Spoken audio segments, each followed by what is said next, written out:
All right, I'm here at the Adobe Spark website, spark.adobe.com, and notice that you can log in with a school account as a teacher or a student.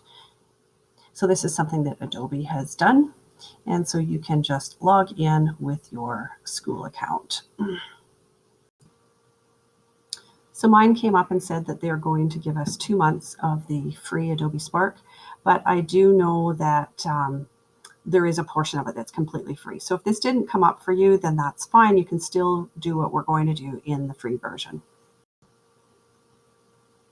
You do not need to put in any kind of credit card number or anything for this, so you can just go to the free portion of it. Now, I've had an Adobe Spark account for a while, so mine might look a little bit different than yours, but basically what we're going to do is we're going to create a project. And when you go to create a project, you can see that you've got lots of choices: flyers, Instagram, Facebook. What we want is a collage, okay?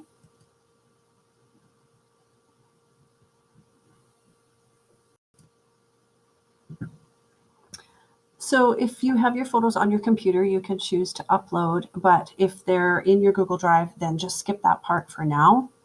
And for this piece, you can decide what you want it to be. If you want it to be square, or if you want to make it for the size to fit on Instagram or Facebook or YouTube, make a landscape, make it for print. I don't really care what size. I'm just going to choose landscape is what I'm going to do on mine, and I'm going to hit next.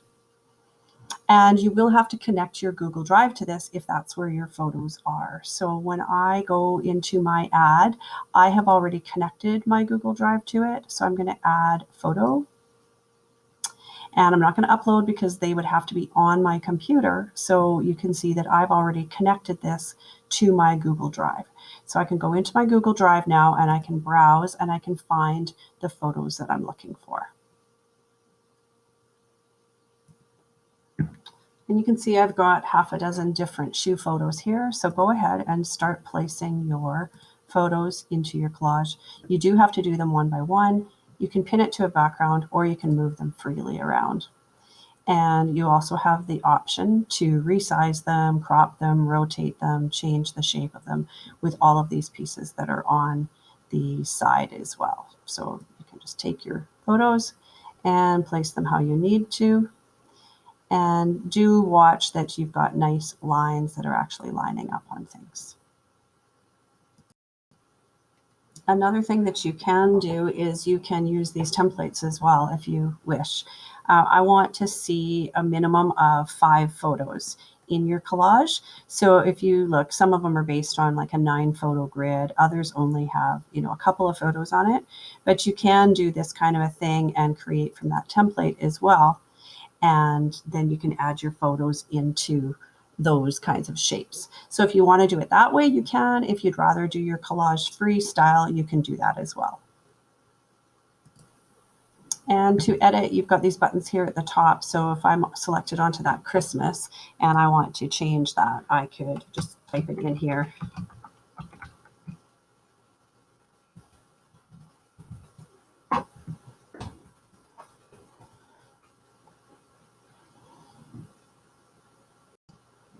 And when I'm back on a template like this, if I want to replace an image, then you have this this top left button here that you can just replace your image, and easy enough to go and find your image through there that you want to be able to get through your Google Drive.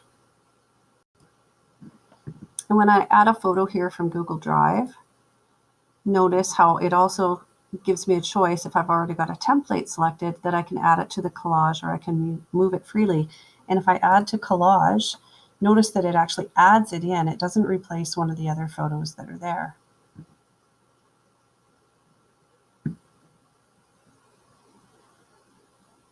So you do have to play around with your layout a little bit.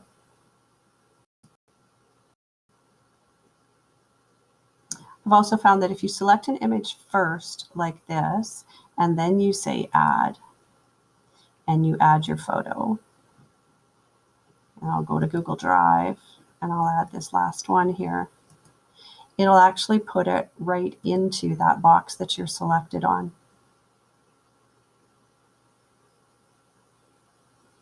Oh, I lied to you. It did last time.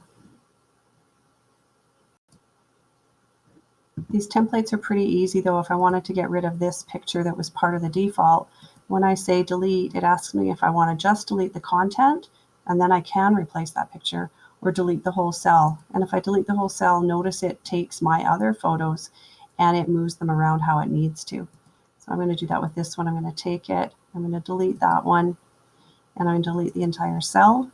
And notice how it's just making this great shoe poster for me. I also don't like that this is a red background. So I've discovered that if you click on your background, you have some suggested colors for it, just so that you can match your photos a little bit better. And I actually quite like what that's done. You can put your title wherever as well by grabbing it and placing it how you want it to go. And so go ahead, make yourself a fun little collage. It is saving automatically. We do have some choices though. You'll notice it's saving here, but we do have some choices to download the finished file or to share that file.